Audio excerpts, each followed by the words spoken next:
আসসালামু আলাইকুম, স্বাগত জানাচ্ছি আইটিভি সকালের সংবাদে। পুরো সময় আপনাদের সঙ্গে আছি আমি ফাহমিদা সালাম। সাবেক প্রধানমন্ত্রী ও বিএনপি চেয়ারপারসন বেগম খালেদা জিয়ার শারীরিক অবস্থা অপরিবর্তিত রয়েছে। 4 চিকিৎসায় গঠিত মেডিকেল বোর্ডকে সহযোগিতার জন্য আজ আরও 2টি বিশেষজ্ঞ চিকিৎসক দল ঢাকায় আসার কথা রয়েছে। সকালে যুক্তরাজ্য থেকে একটি এবং সন্ধ্যায় চীন থেকে আরেকটি চিকিৎসক দল ঢাকায় এসে পৌঁছবে। চিকিৎসকরা জানিয়েছেন বেগম খালেদা জিয়া চিকিৎসা গ্রহণ করতে পারছেন এবং তার শরীরে কাজ করছে ওষুধ। গত 23 নভেম্বর থেকে রাজধানীর এভার কেয়ার হাসপাতালে চিকিৎসাধীন রয়েছেন বেগম খালেদা জিয়া। বাড়তে থাকে বিএনপি নেতা কর্মীদের।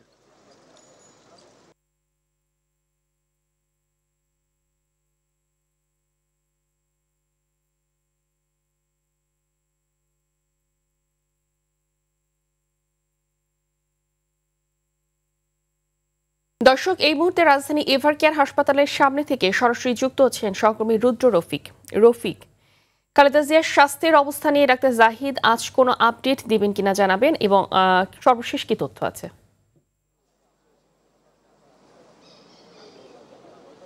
ফাহমিদা, বিএনপি চেয়ারপারসন ও সাবেক প্রধানমন্ত্রী বেগম খালেদা জিয়ার স্বাস্থ্যের সর্বশেষ অবস্থা কিন্তু গতকাল সংবাদ সম্মেলনের মাধ্যমে বিএনপির স্থায়ী কমিটির সদস্য ডাক্তার এজেডএম জাহিদ হোসেন জানিয়েছেন। আমরা আশা করছি আজকেও তিনি তার স্বাস্থ্যের সর্বশেষ অবস্থা জানাবেন, তবে এখন পর্যন্ত আমরা জানতে পারিনি আসলে ঠিক তিনি কখন সংবাদ সম্মেলন করবেন বা বেগম খালেদা জিয়ার শারীরিক অবস্থা জানাবেন। আমি এই মুহূর্তে রয়েছি এভার কেয়ার হাসপাতালের সামনে। আপনি জানেন গতকাল থেকে কিন্তু বেগম খালেদা জিয়াকে ভিভিআইপি প্রোটোকল দেওয়া হচ্ছে এবং সেই অনুযায়ী এসএসএফ এবং পিজিআর এর সদস্যরা কিন্তু তার নিরাপত্তার দায়িত্ব পালন করছেন। আমরা গতকাল পর্যন্ত যে চিত্রটি এভার কেয়ার হাসপাতালের সামনে দেখেছি সেটি হচ্ছে এখানে প্রচুর সংখ্যক নেতাকর্মী আসলে ভিড় করতেন এবং তারা বেগম খালেদা জিয়ার স্বাস্থ্যের খোঁজ খবর নেওয়ার জন্য তারা কিন্তু এখানে এসে ভিড় করতেন। তবে আজকের চিত্রটি একটু ভিন্ন, আপনাকে একটু দেখাতে চাই। এভার কেয়ার হাসপাতালের সামনে কিন্তু গত কয়েকদিনের মতো ভিড় কিন্তু আজকে লক্ষ্য করা যাচ্ছে না, এবং এই এলাকাটিকে আসলে একেবারে আইন শৃঙ্খলা রক্ষাকারী বাহিনীর সদস্যরা কিন্তু পুরোপুরিভাবে নিয়ন্ত্রণে নিয়েছেন এবং তারা এখানে কাউকেই কিন্তু বহিরাগত কাউকে দাঁড়াতে দিচ্ছে না, শুধুমাত্র গণমাধ্যম কর্মীরা কিন্তু এখানে দায়িত্ব পালন করছেন। আপনি নিশ্চয়ই দেখতে পাচ্ছেন যে বিজিবি সদস্যরাও কিন্তু এখানে তারা দায়িত্ব পালন করছেন, পুলিশ সদস্যরা দায়িত্ব পালন করছেন, এসএসএফ এর সদস্যরাও কিন্তু দায়িত্ব পালন করছেন। আমরা দেখছি সব মিলিয়ে এখনকার যে পরিস্থিতি, বেগম খালেদা জিয়ার স্বাস্থ্যের অবস্থা কিন্তু আমরা ইতিমধ্যে যেটি জানতে পেরেছি যে তার অবস্থা আগের মতোই রয়েছে, অর্থাৎ অপরিবর্তিত অবস্থায় রয়েছে, অর্থাৎ উন্নতি বা অবনতি কোনটি হয়েছে কিনা এখন পর্যন্ত কিন্তু আমরা জানতে পারিনি। আজকে সকালে বেগম খালেদা জিয়ার চিকিৎসার জন্য যুক্তরাজ্য থেকে একটি চিকিৎসক দল কিন্তু আসার কথা রয়েছে, তবে তারা ঠিক কয়টা নাগাদ আসলে হাসপাতালে এসে পৌঁছাবেন সেটি এখনো আমরা জানা যায়নি। এবং বিকেলে বা সন্ধ্যার দিকে কিন্তু চীন থেকে আরও একটি বিশেষজ্ঞ চিকিৎসক দল কিন্তু বেগম খালেদা জিয়ার চিকিৎসার জন্য আসবেন, এবং এই দুটি বিশেষজ্ঞ চিকিৎসক দল আসার পরেই কিন্তু আসলে সিদ্ধান্ত নেওয়া হবে যে বেগম খালেদা জিয়াকে উন্নত চিকিৎসার জন্য আসলে দেশের বাইরে নিয়ে যাওয়া যাবে কিনা। আমরা কিন্তু ইতিমধ্যেই কিন্তু বেশ কয়েকবার দলের পক্ষ থেকে এবং তার ব্যক্তিগত চিকিৎসক ডাক্তার এজেডএম জাহিদ হোসেন জানিয়েছিলেন যে বেগম খালেদা জিয়ার শারীরিক যে অবস্থা, সে অবস্থা আসলে বিদেশে নিয়ে যাওয়ার মতো অবস্থায় তিনি নেই, তবে তার কিছুটা উন্নতি হলে কিন্তু তাকে বিদেশে নিয়ে যাওয়ার চিন্তা করা হবে। এবং দলের পক্ষ থেকে এবং সরকারের পক্ষ থেকেও কিন্তু সব ধরনের প্রস্তুতি নেওয়া হয়েছে। ইতিমধ্যে কিন্তু জানানো হয়েছে যে বেগম খালেদা জিয়ার ভিসা সহ এয়ার অ্যাম্বুলেন্স এবং অন্যান্য যে বিষয়গুলো আছে সবগুলোই কিন্তু আসলে রেডি রয়েছে দলের পক্ষ থেকে, এবং সরকারের পক্ষ থেকেও কিন্তু বলা হয়েছে যে পরিবার এবং দল যদি সিদ্ধান্ত নেয় সেক্ষেত্রে সরকারও কিন্তু সব ধরনের সহযোগিতা করবে। তো সব মিলিয়ে বেগম খালেদা জিয়ার সর্বশেষ যে অবস্থা আমরা জানতে পেরেছি সেটি হচ্ছে তার অবস্থা অপরিবর্তিত রয়েছে, এবং গতকাল আমরা যেটি জানতে পেরেছি সেটি হচ্ছে তিনি তার চিকিৎসা নিচ্ছেন, অর্থাৎ চিকিৎসকরা তাকে মেনটেন করতে পারছেন এবং ওষুধে কাজ করছে বলে আমাদেরকে কিন্তু গতকালকে জানিয়ে দেওয়া হয়েছিল। তো ফাহমিদা, আসলে পরবর্তীতে দলের পক্ষ থেকে বা চিকিৎসকরা আসলে কোনো কিছু জানালে আসলে আপনার মাধ্যমে পরবর্তী অবস্থা জানাতে পারবো। ফাহমিদা, ধন্যবাদ আপনাকে। অন্তর্বর্তী সরকার দেশের আইন শৃঙ্খলা পরিস্থিতি উন্নতির কথা বললেও বাস্তবতা ভিন্ন। একের পর এক ঘটছে খুন, রাহাজানি। আইন শৃঙ্খলা বাহিনী সঠিকভাবে দায়িত্ব পালন না করায় অপরাধ বাড়ছে বলে মন্তব্য বিশ্লেষকদের। আর অপরাধ কখনো কমে না উল্লেখ করে সাবেক আইজিপি নুরুল হুদা বলেছেন, ঘটনার আগে প্রতিরোধ করে তুলতে পারলে পরিস্থিতি উন্নতি সম্ভব। শাকিবুর রহমানের রিপোর্টে বিস্তারিত। গত রোববার খুলনার আদালতের সামনে প্রকাশ্যে কুপিয়ে ও গুলি করে হত্যা করা হয় দুইজনকে। 10 নভেম্বর রাজধানীর পুরান ঢাকার আদালতে হাজিরা দিতে গিয়ে নিহত হন একজন। ঠিক তার 7 দিন পর মিরপুরে প্রকাশ্যে গুলি করে হত্যা করা হয় আরেকজনকে। পুলিশের তথ্য মতে গত আগস্ট থেকে অক্টোবর পর্যন্ত দেশে 937টি হত্যাকাণ্ড সংঘটিত হয়েছে। অপরাধ বিশ্লেষকরা বলছেন, গণঅভ্যুত্থানের সময় লুট হওয়া অস্ত্র উদ্ধার না হওয়া এবং পুলিশ সঠিকভাবে দায়িত্ব পালন না করায় এমন ঘটনা বাড়ছে। থানা থেকে যে সমস্ত অস্ত্রগুলো লুট হয়েছে, এখনো 30% অস্ত্র কিন্তু উদ্ধার করা সম্ভব হয়নি। এটি একটি বড় কারণ। পুলিশ যত কথাই বলুক, ঢিলেঢালা ভাব কিন্তু এখনো আছে। পরিস্থিতি নিয়ন্ত্রণে আনার ক্ষেত্রে যে সক্ষমতা বলুন অথবা যে ধরনের ব্যবস্থাগুলো গ্রহণ করা দরকার, সেই ব্যবস্থাগুলো পরিপূর্ণভাবে আইনশৃঙ্খলা বাহিনী করতেও পারছে না। সাবেক আইজিপি নুরুল হুদা বলছেন, প্রতিকারের আগে প্রতিরোধ গড়ে তুলতে পারলেই অপরাধ কমে আসবে। অপরাধের হার কোনো সময় কমে না কোনো দেশে কোথাও, বাংলাদেশেও হচ্ছে, তাই এটা অস্বাভাবিক কিছু না। কিন্তু এতে একটু মনে হচ্ছে যে একটু শৈথিল্য আছে কোথাও। একটা তো ঘটনা ঘটে গেলে প্রতিকারমূলক, আর ঘটনা ঘটার আগে যে প্রতিরোধমূলক ব্যবস্থা করা, সেইগুলো খুব বাড়াতে হবে। সেগুলো বাড়ালেই পরিস্থিতি কাঙ্ক্ষিত পর্যায়ে থাকবে, অন্তত নিয়ন্ত্রিত থাকবে। নির্বাচনকে কেন্দ্র করে আইন শৃঙ্খলা পরিস্থিতি উন্নতি না হলে সংঘাত বাড়ার আশঙ্কা করে বিশ্লেষকরা বলছেন, এক্ষেত্রে রাজনীতিবিদদের সংবেদনশীল আচরণ করতে হবে। এখন যে আইন শৃঙ্খলা পরিস্থিতি যতটুকু আমরা দেখছি, এভাবেই যদি থাকে, যদি এর উন্নতি না হয়, তখন এটা সংঘাত সহিংসতার মাত্রা আরও বেশি বাড়াবে। কারণ পুলিশকে তো ভয়ই পাচ্ছে না। রাজনৈতিক দলগুলো বা যারা প্রার্থী হন, তাদের একটা বড় অংশই মুখে গণতান্ত্রিক, কিন্তু বাস্তবে কার্যত তারা আসলে গণতন্ত্রের আদর্শ বিশ্বাস করেন না। শান্তিপূর্ণ ও নিরপেক্ষ নির্বাচনী পরিবেশ আইন শৃঙ্খলা বাহিনীকেই নিশ্চিত করতে হবে বলে মনে করেন সাবেক এই আইজিপি। যেহেতু সামনে ইলেকশন একটা আসছে, সরকার পরিবর্তনের একটা বন্দোবস্ত, হালকাভাবে দেখার কোনো স্কোপ নাই। অন্যান্য সিচুয়েশনের মতো না ইলেকশনটা, তো সেই জন্য ইলেকশনটা পার করে দিতে হবে পিসফুলি। দেশের আইন শৃঙ্খলা ও নির্বাচনকে কেন্দ্র করে পুলিশের পাশাপাশি সব বাহিনীর সম্মিলিত চেষ্টায় পরিস্থিতি নিয়ন্ত্রণের তাগিদ বিশ্লেষকদের। এইরকম পরিস্থিতি আগে কোনো সময় দেখা যায়নি, তো ফলে তো পরিস্থিতি। সাকিবুর রহমান, RTV, ঢাকা। প্রতিষ্ঠার 26 বছর পার হলেও কার্যকর ভূমিকা রাখতে পারছে না পার্বত্য চট্টগ্রাম ভূমি বিরোধ নিষ্পত্তি কমিশন। এতে হতাশা বাড়ছে পাহাড়িদের মাঝে। আর বাঙালি সংগঠনগুলোর দাবি, এ কমিশনের মাধ্যমে তাদেরকে পরিকল্পিতভাবে পাহাড় থেকে বিতাড়িত করার ষড়যন্ত্র চলছে। এদিকে ভূমি বিরোধকে ব্যবহার করে সশস্ত্র গোষ্ঠীগুলো এখনও সন্ত্রাসী তৎপরতা চালাচ্ছে বলে মনে করেন সংশ্লিষ্টরা। রাঙামাটি থেকে ইয়াসিন রানা সোহেলের পাঠানো তথ্যচিত্রে আরও জানাচ্ছেন আব্দুল হামিদ। 1979 সালের পর থেকে ভূমিহীন বাঙালিদের পার্বত্য চট্টগ্রামে এনে জমি বরাদ্দ দেয় তৎকালীন সরকার। এরপর নানা সময় জমির মালিকানা নিয়ে দ্বন্দ্বে জড়ায় বাঙালি ও পাহাড়িরা। সেসব বিরোধ নিষ্পত্তির লক্ষ্যে শান্তি চুক্তির 2 বছর পর 1999 সালে প্রতিষ্ঠা করা হয় পার্বত্য চট্টগ্রাম ভূমি বিরোধ নিষ্পত্তি কমিশন। কমিশনে এ পর্যন্ত 22,970টি আবেদন জমা পড়েছে। এর মধ্যে রাঙামাটিতেই জমা হয়েছে 9,941টি। তবে 2016 সালে এ সংক্রান্ত আইনটি সংশোধনের পর এখনো বিধি প্রণয়ন না হওয়ায় নিষ্পত্তি হয়নি কোনো আবেদনই। ল্যান্ড কমিশন গঠন করতে হলে 54% বাঙালির থেকে 3 জেলা থেকে মিনিমাম 6 জন বাঙালি সদস্য নিয়োগ করতে হবে। ভূমি অধিকার আইনের আওতায় যে কমিশনটি গঠন হয়েছে, তো এখানে বিশেষ করে যদি আমি সম্প্রদায় ভিত্তিক চিন্তা করি, তাহলে একপাক্ষিক হয়ে যায়। এই বিষয়টা আসলে পার্বত্য চট্টগ্রামে বাঙালিদেরকে নতুন আশঙ্কায় ফেলেছে। অন্যদিকে কমিশনের ব্যর্থতায় জমি ফিরে না পেয়ে হতাশ পাহাড়িরা। শুধু কমিশনকে নিয়োগ করা হয়েছে, কিন্তু এর বাস্তবায়নে এখনো কোনো কার্যকর পদক্ষেপ আমরা দেখতে পাই না এবং রোড ম্যাপ কোনো দেখতে পাই। নিজের জায়গা আরেকজন দখল করে বসে আছে, সেই জায়গাটুকু ফেরত পাই নাই। ভারত থেকে প্রত্যাগত শরণার্থী তারা এখানে এসে এখনো পর্যন্ত তারা জায়গা জমিতে ঠিকমতো যেতে পারছে না। শান্তি চুক্তি অনুযায়ী দ্রুত ভূমি কমিশনের কার্যক্রম শুরুর দাবি সুশীল সমাজের প্রতিনিধি ও স্থানীয় রাজনীতিবিদদের। চুক্তির শর্ত অনুযায়ী মেইন হচ্ছে ভূমিটা যদি পূরণ হতো, তাহলে আজকে মনে হয় এই সমস্যাটা আরো বেশিভাবে দেখা দিত না। জনগোষ্ঠী কি চায়, তাদের মনের ভাবটা কি, সকল জনগোষ্ঠী কি চায়, তাদের মনোভাবকে প্রাধান্য দিয়েই কিন্তু সবকিছু হবে। ভূমির বিষয় যদি সমাধান হয়ে যায়, এই পার্বত্য শান্তির বিষয়টা অনেকটা এগিয়ে যাবে। পাহাড়ের এই সংকট সমাধানে সরকারের সদিচ্ছা এবং পাহাড়ি ও বাঙালি উভয় পক্ষের সমঝোতা প্রয়োজন বলে মনে করেন সংশ্লিষ্টরা। আব্দুল হামিদ, RTV। মুক্তিযুদ্ধ চূড়ান্ত অধ্যায়ে প্রবেশ করে ১৯৭১ সালের ৩রা ডিসেম্বর। আজ থেকে ৫৪ বছর আগে টানা ৯ মাস যুদ্ধ চালিয়ে বাঙালিদের এক প্রকার কোণঠাসা করে ফেললেও পাক বাহিনীটি সবচেয়ে বড় ভুল করে বসে এদিন। পাকিস্তানি বাহিনী ভারতের পূর্বাঞ্চলে শক্তিশালী বিমান হামলা করে, ফলে বাংলাদেশ মুক্তিযুদ্ধে অংশগ্রহণের সিদ্ধান্ত নেয় ভারতীয় সেনাবাহিনী। তাদের সাথে বাংলাদেশের মুক্তিযোদ্ধাদের নিয়ে গঠিত হয় মিত্রবাহিনী। বদলে যায় পাশার দান, মোড় ঘুরে দাঁড়ায় যুদ্ধ পরিস্থিতির। আরো জানাচ্ছেন শাকিলা করিম।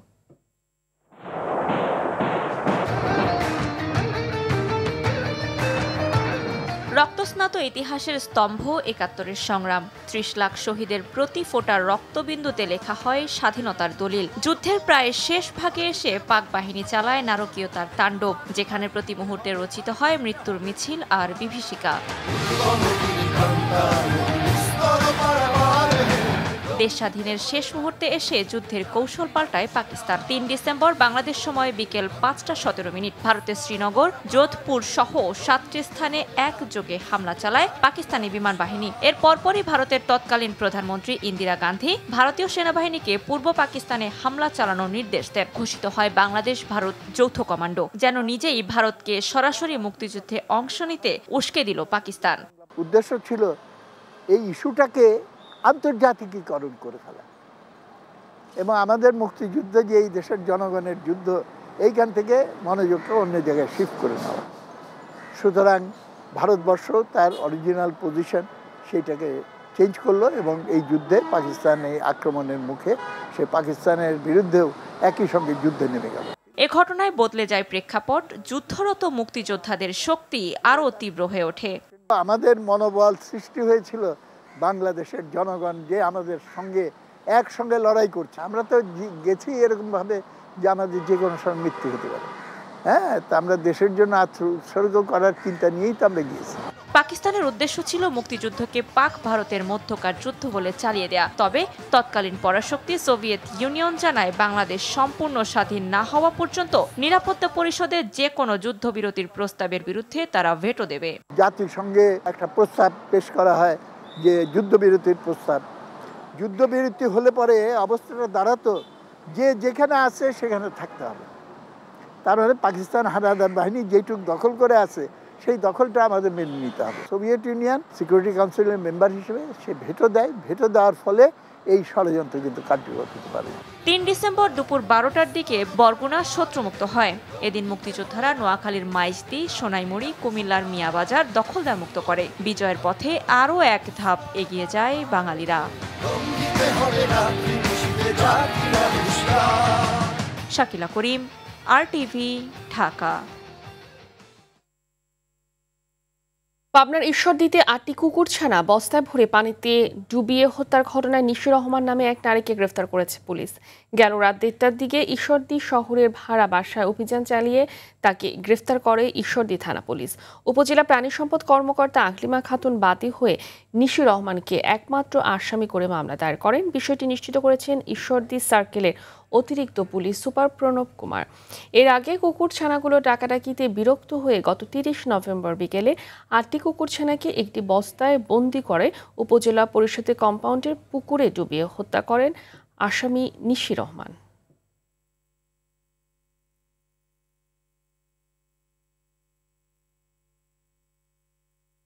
এ বিষয়ে আরো জানাতে ঈশ্বরদী থেকে সরাসরি যুক্ত আছেন সহকর্মী বাইজিদ বুস্তামি। বাইজিদ, কুকুরছানা হত্যার ঘটনায় আসামি গ্রেফতারের পর স্থানীয়রা কি বলছেন?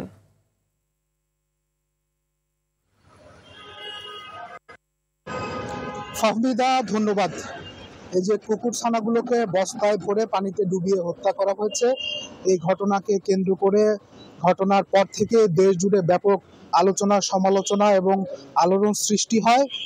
দেশের বিভিন্ন গুরুত্বপূর্ণ ব্যক্তি এবং তারকারা এ নিয়ে নানা মন্তব্য করেন এবং যে বা যারা এই কাণ্ডটি ঘটিয়েছিলেন তাদেরকে শাস্তির দাবি জানান এবং স্থানীয়ভাবে ঠিক একইভাবে এভাবে যারা এই ঘটনাটি ঘটিয়েছে তাদের শাস্তির দাবি জানানো হয়।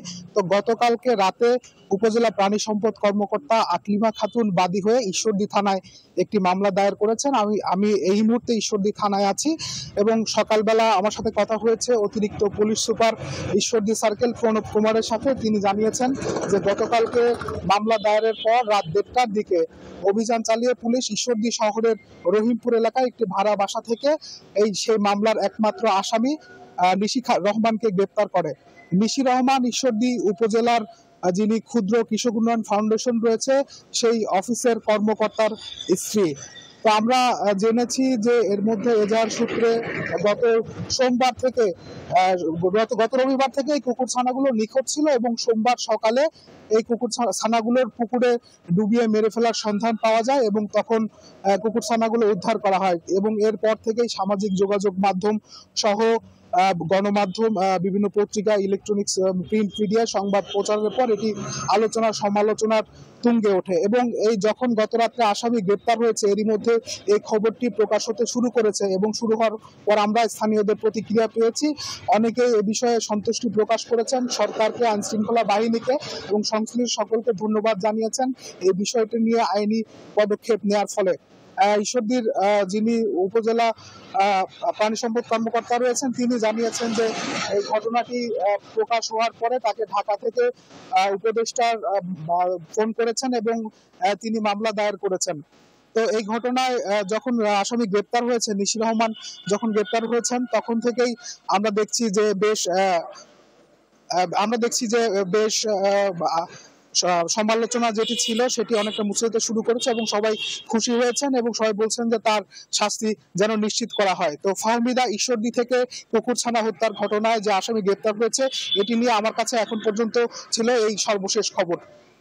ধন্যবাদ আপনাকে। বেতন গ্রেড বৈষম্যের প্রতিবাদে সকালে সকল সরকারি হাসপাতালে সকাল 8টা থেকে অর্ধদিবস কর্মবিরতি পালন করছেন মেডিকেল টেকনোলজিস্ট ও ফার্মাসিস্টরা। দাবি মানা না হলে কাল থেকে সব স্বাস্থ্যসেবা ও সংশ্লিষ্ট প্রতিষ্ঠানের পূর্ণ দিবস কমপ্লিট শাটডাউন কর্মসূচির কথা বলছেন তারা। দর্শক, এই মুহূর্তে রাজধানী পঙ্গু হাসপাতাল থেকে সরাসরি যুক্ত হচ্ছেন সহকর্মী আব্দুর রহিম, তার কাছ থেকে আমরা শুনব।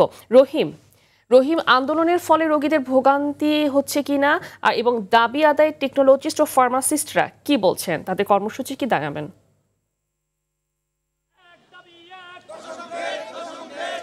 ফাহমিদা, গতকালকে এক বিজ্ঞপ্তির মাধ্যমে মেডিকেল টেকনোলজিস্ট এবং ফার্মাসিস্টদের যে আন্দোলন তারা একটি বিষয় জানিয়েছিল যে আজকে সকাল 8টা থেকে দুপুর 12টা পর্যন্ত তারা তাদের এই অবস্থান কর্মসূচি তারা পালন করবে এবং কর্মবিরতি তারা পালন করবে এবং আজকে মধ্যে তাদের দাবি দেওয়া মেনে নেওয়া না হলে কিন্তু আগামীকাল থেকে তারা কমপ্লিট শাটডাউনের কথা বলছেন। এবং আমরা সকাল থেকে দেখেছি বিভিন্ন সরকারি হাসপাতালগুলোতে তাদের কর্মবিরতির ফলে কিন্তু রোগীরা এক্স-রে থেকে শুরু করে যে কোনো ধরনের সেবা থেকে বঞ্চিত হচ্ছেন এবং যারা দূর দূরান্ত থেকে সেবা নিতে আসছেন মেডিকেলগুলোতে তারা সেবা বঞ্চিত হচ্ছেন এবং তারা অসহায়ত্ব প্রকাশ করছেন। আমরা বেশ কয়েকজন রোগীর সাথে কথা বলেছি, তারাও কিন্তু এমনকি স্বীকার করছে যে ডাক্তাররা রোগী দেখছেন কিন্তু টেকনোলজিস্টরা তাদের কর্মবিরতির কারণে কিন্তু তারা এক্স-রে থেকে শুরু করে যে কোনো ধরনের টেস্ট তারা করতে পারছেন না। এবং আমরা আন্দোলনরতদের সাথেও কথা বলেছিলাম, তারা জানিয়েছে আজকে সকাল 8টা থেকে দুপুর 12টা পর্যন্ত তাদের এই কর্মবিরতি চলবে। আজকের মধ্যে যদি স্বাস্থ্য মন্ত্রণালয়ের পক্ষ থেকে যদি কোনো কিছু বলা না হয় তাহলে আগামীকাল থেকে তারা কিন্তু পুরোপুরি কমপ্লিট শাটডাউনে তারা যাবেন এবং তাদের দাবি আদায় না হওয়া পর্যন্ত কিন্তু তারা তাদের এই কর্মসূচি চালিয়ে যাবেন বলে জানাচ্ছেন এবং এটি একই সাথে সারা বাংলাদেশে তারা কিন্তু এই কর্মসূচি পালন করছেন এবং এর ফলে কিন্তু রোগীরা চরম ভোগান্তির মধ্যে পড়ছে। তবে রোগীরা জানাচ্ছেন এটি দ্রুত মেনে নেওয়া হোক বা একটি সুরাহা হোক যাতে করে এটি জরুরি একটি সেবা থেকে তারা যাতে বঞ্চিত না হন। তো এই ছিল আমার কাছে পঙ্গু হাসপাতাল থেকে সর্বশেষ। উত্তরাঞ্চলের বিভিন্ন জেলায় শীত অনুভূত হচ্ছে। দিনাজপুরে গেল কয়েকদিন ধরে দিন রাতের তাপমাত্রার বড় ধরনের তারতম্যের কারণে শীত আরও জেঁকে বসেছে। ভোর 6টায় জেলার সর্বনিম্ন তাপমাত্রা রেকর্ড হয়েছে 11.5 ডিগ্রি সেলসিয়াস। পাবনার ঈশ্বরদীতে রাতের তাপমাত্রা সামান্য বাড়লেও অনুভূত হচ্ছে ঠান্ডা। শীতের তীব্রতা বাড়ায় বিপাকে পড়েছে নিম্ন আয়ের খেটে খাওয়া মানুষ। পঞ্চগড়ে ভোর থেকে ঘন কুয়াশায় ঢেকেছে চারদিক। ভোর 6টায় 12.2 ডিগ্রি তাপমাত্রা রেকর্ড করেছে তেঁতুলিয়া আবহাওয়া অফিস। এদিকে কুড়িগ্রামে কুয়াশার কারণে প্রয়োজন ছাড়া ঘর থেকে বের হচ্ছে না মানুষ। হেডলাইট জ্বালিয়ে সড়কে চলছে যানবাহন।